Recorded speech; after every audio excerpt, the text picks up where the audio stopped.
Eu să invit pe doamna Antonescu în plenul Consiliului Județean să discutăm despre învățământul superior, filiala Politehnicii Universitatea București la Brăila, cu 3-4 discipline.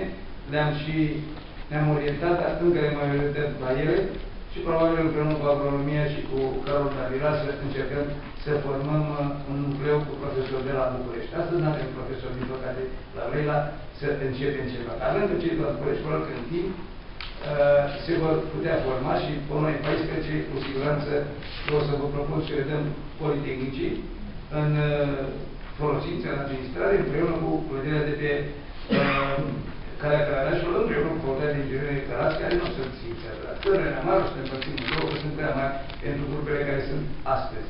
Încercăm să îmbinăm scopul să avem cel mai mulți studenți la Brăila, care vor modifica cu siguranță climatul, va deveni clar mai sănătos, eu știu, și de servicii, fie cafenele, CNRI, restaurante, pizzerii și așa mai departe au altă sănătate, dar și biblioteca și partea distractivă.